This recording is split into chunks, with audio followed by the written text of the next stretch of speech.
Hi everyone, before I start my video I just wanted to introduce you to my new puppy. This is Beatrix, so you're probably going to see a lot of videos of her pretty soon because as you can see she's really cute. She's a Pomeranian and she's about 12 weeks old now. So, now that that's out of the way, I'm doing a, I'm doing a video on request about pattern making. But before I can get to the actual pattern making, there are some supplies you're going to need. Some of them are kind of, I don't know, they might be kind of hard to get, but we will see. I think it just depends on where you live. But so the first thing you're going to need, aside from like pencils, paper, stuff like that, you're going to need some large format paper that can be drawn on. So unfortunately a newspaper doesn't work very well because it's so busy. But anything large like, what's it called? There's like, you know, big sheets of butcher paper, like the plain brown paper, that works really well. You're just going to need large sheets of paper. You can always tape like standard notebook paper together, I guess, but it looks messy and it takes extra time and it's just a pain in the butt. So if you can find some large format paper in like a big roll, then get a few yards of it for sure. Next thing you're going to need, let's see. Sorry, I'm kind of frazzled right now. You're going to need a few special rulers. The first is, I think this is 18 inches. This is the clear ruler. I suppose you can use a normal ruler if you want, but the normal ruler would be a lot shorter and you can't see under it. And when you're working in a very small space, sometimes when you're making a pattern, you need to move a line over like 1/8 of an inch. If you can't see where you're moving it to, it makes it a lot harder. So it's nice to have something that you can see through. And this weird looking thing, this is a, I don't know what's called, like a pattern making ruler, a grading curve, a pattern making curved ruler, you know, it could be called any of those things, but it's a curved ruler that's used to make patterns. The curve right here is good for making stuff like armholes, and just because patterns have to conform to a curved body, a lot of parts of patterns are curved. So you're going to want to get one of these. Unfortunately, pattern making isn't just something you can sit down and do. You do have to put some effort into getting the right supplies, which is unfortunate because it means you have to spend more money. I'm not going to say that I've never sat down and made a pattern by myself without stuff like this, like before I went to design school. But it's so much guesswork, so much erasing, so much wasting paper. It just takes a lot of time. It's really frustrating. I wouldn't recommend it. I would recommend getting the correct supplies, taking your time to do that, because it saves you so much frustration in the long run. And I have two books that, they were both kind of expensive, like every other book I tell you guys about. School books are expensive. It's the unfortunate truth. What are you doing over there? Sorry, I thought she was getting into mischief. So I'm mostly going to work in the video with flat pattern design, which is when you're on like a flat table making the patterns that way.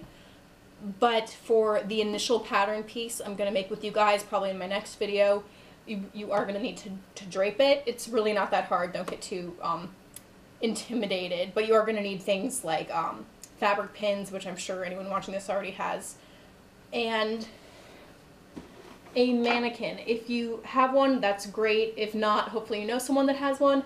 And I will offer alternatives for people who have no idea where to get a mannequin, because they're not cheap. This is actually a fairly cheap one. I think this was like $150, $200.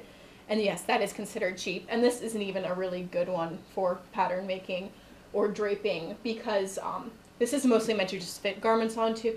As you can see, it's got seams, which means you can change the size and the bust and waist and hips to make it your size. But yeah, it's like hard plastic covered in felt, and it's not very easy to work with because like when you're pinning fabric to it, it doesn't work very well. So actual dress forms, they have a fabric cover, and the body isn't soft per se, but it's made of like a filling that you can stick pins right into, so you can pin all your fabric to it. But those are several $100s as I understand it. I'd love to get one someday, but it's not in the cards right now. But like I said, hopefully you know someone, or you already have like a basic mannequin like this, because I'm not going to do anything too difficult with you guys just because it's so hard to do it. you know, through a video. And like I said, during the actual video, I will show like a substitution for people who cannot get a hold of a mannequin. So for draping, if you're interested in draping, aside from like the basic bodice thing I'm going to show you, this is a good book to have. This is Draping for Pattern Design. Oh, Draping for Apparel Design, 2nd edition. It's by Helen Joseph Armstrong. I'm going to put this information below so you can check that out. And this other one, as you can see, I have a ton of schoolwork still crammed in here from the patterns I made. This is Pattern Making for Fashion Design, and this is also by Helen Joseph Armstrong. So I'm sure you can get both of these on Amazon or on some like college book site. This one I would highly, highly, highly recommend. I actually, it's hard to say whether I prefer flat pattern or draping, but flat pattern is a little more relaxing because you're sitting at a table. It's a lot like drawing, you know. You're just making measurements and changing things with a pencil as opposed to being up on a mannequin and being frustrated with all the curves of the body.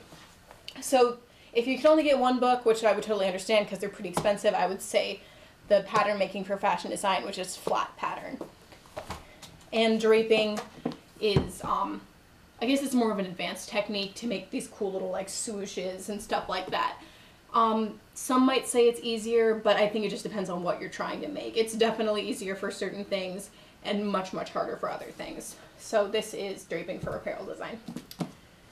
And if you want to go above and beyond, I'd suggest getting some like cork board. I think they make it to like put up on walls so you can stick pins into it and put up pictures. If you want to get like a whole bunch of squares or one big square and put it on your work surface, it makes things a lot easier, and then you can tack your pattern down while you're working on it and rotate it, and it makes things a lot easier. Any table in an apparel lab will have cork board on top of the table for that very reason. And I think that's it. So next video, probably in a week or two, I'm going to make a basic bodice. It's called a sloper. The pattern piece is called a sloper on my mannequin using the draping technique. And I'll tell you how to do it if you don't get a mannequin. And then after we get the basic pattern piece, I'll show you some basics of flat pattern, you know, how to alter things, move darts, stuff like that.